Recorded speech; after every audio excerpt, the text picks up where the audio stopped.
5 আগস্টের পরে সর্বপ্রথম দরকার ছিল পরাজিত শক্তি আওয়ামী লীগকে, যারা গণহত্যা চালিয়েছে, দেশের সাধারণ ছাত্র জনতাকে হত্যা করেছে, তাদেরকে নিষিদ্ধ করা।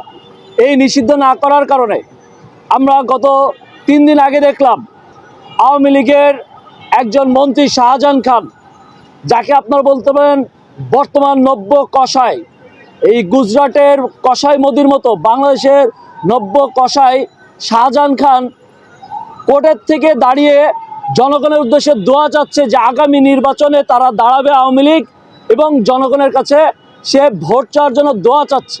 আমরা আজকে 26 দিনের মতো অবস্থান কর্মসূচিতে রয়েছি। জুলাই মঞ্চের পক্ষ থেকে গণহত্যার বিচার এবং আওয়ামী লীগ নিষিদ্ধের জন্য আমরা অবস্থান কর্মসূচি পালন করছি।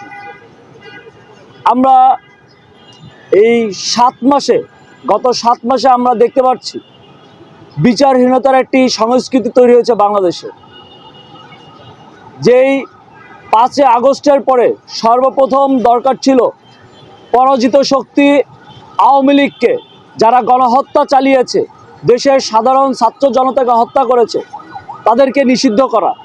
এই নিষিদ্ধ না করার কারণে আমরা গত 3 দিন আগে দেখলাম আওয়ামী লীগের একজন মন্ত্রী শাহজাহান খান, যাকে আপনারা বলতে পারেন বর্তমান নব্য কসাই, এই গুজরাটের কসাই মোদির মতো বাংলাদেশের নব্য কসাই শাহজাহান খান কোর্টের থেকে দাঁড়িয়ে জনগণের উদ্দেশ্যে দোয়া চাচ্ছে যে আগামী নির্বাচনে তারা দাঁড়াবে আওয়ামী লীগ এবং জনগণের কাছে সে ভোট চাওয়ার জন্য দোয়া চাচ্ছে।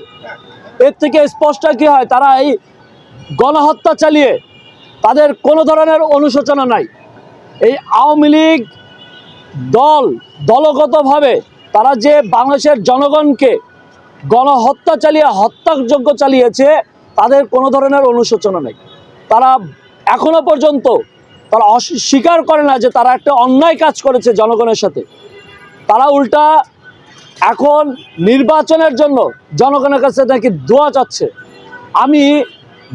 আমরা এই জুলাই মঞ্চের পক্ষ থেকে বারবার বলে আসছি যে আওয়ামী লীগকে নিষিদ্ধ না করলে, আওয়ামী লীগের নিবন্ধন বাতিল না করলে তারা দেশের ভিতর অরাজকতা তৈরি করবে। তারই ফলস্বরূপ আপনারা দেখতে পাচ্ছেন গত 2 মাসে বাংলাদেশের ভিতরে চুরি, ডাকাতি, ছিনতাই, যেখানে যাকে পাচ্ছে দেশীয় অস্ত্রশস্ত্র নিয়ে শোডাউন, ছুরিকাঘাত করা হচ্ছে, গুলি করে হত্যা করা হচ্ছে, ছিনতাই করা হচ্ছে, এগুলো সকল কিছুই প্ল্যান করছে আওয়ামী লীগ। তারা অর্থ দিয়ে, তাদের জনবল দিয়ে, তারা টাকা দিয়ে, লোক ভাড়া করে এগুলো করাচ্ছে বাংলাদেশের আইন শৃঙ্খলা পরিস্থিতিকে নষ্ট করার জন্য, দেশের ভিতর বিশৃঙ্খলা তৈরি করার জন্য এবং এই ইন্টারিম সরকারকে বিতর্কিত করার জন্য। আমরা দাবি জানিয়ে আসছি বারবার যে আওয়ামী লীগ নিষিদ্ধ করতে হবে। কেন নিষিদ্ধ করতে হবে?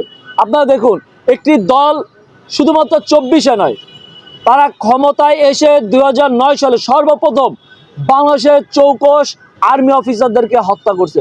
পিলখানা আপনারা দেখেছেন কিভাবে বিডিআর বিদ্রোহের নামে আমাদের চৌকস 57 জন আর্মি অফিসারদেরকে হত্যাযজ্ঞ চালিয়েছে।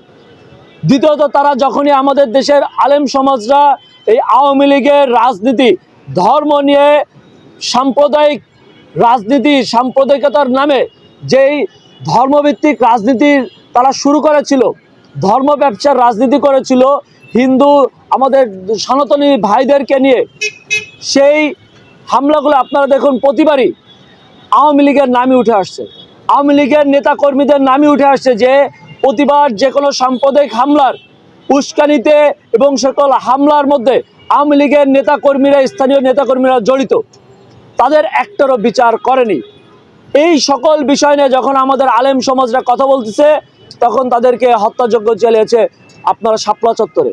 2013 সালের 5 মে সেই হত্যাযজ্ঞ রাতের অন্ধকারে লাইট নিভিয়ে পুরা এলাকার কারেন্টের লাইন সব বন্ধ করে দিয়ে পুলিশ প্রশাসন, ছাত্রলীগ, যুবলীগ দিয়ে সেখানে গুলি চালিয়ে নির্বিচারে সবাইকে হত্যাযজ্ঞ করা হয়েছে।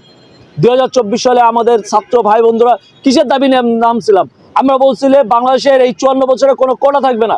হ্যাঁ, যারা মুক্তিযুদ্ধ করেছেন তাদের সন্তানরা পর্যন্ত পেতে পারে চাকরি, কিন্তু তার নাতি নাতনি পুতি এরা তো চাকরি পেতে পারে না সেই লেগেসি ধরে। এবং আমরা দেখছি 70% বর্তমান সময়ের মুক্তিযোদ্ধারা হচ্ছে ভুয়া মুক্তিযোদ্ধা, ভুয়াভাবে টাকা দিয়ে মুক্তিযোদ্ধার সনদ কেনা হয়েছে। একজন মুক্তিযোদ্ধা 7 জন সন্তান ভুয়া, সেটা সবার সামনে, মিডিয়ার সামনে, জনগণের সামনে প্রমাণিত হয়েছে। তাইলে এই মুক্তিযোদ্ধাদের নাম ব্যবহার করে তাদেরকে কুলুষিত করে 71-এর মুক্তিযোদ্ধা যারা রিয়েল ফ্রিডম ফাইটার ছিল তাদেরকে উল্টা কুলুষিত করা হচ্ছে। আমরা বলেছি এই ধরনের পরিস্থিতি থেকে তাদের সম্মান রক্ষার্থে মুক্তিযুদ্ধ কোটা সহ সকল ধরনের কোটা বাদ দিতে, কোটায় কোনো চাকরি হবে না, মেধার ভিত্তিতে আমাদের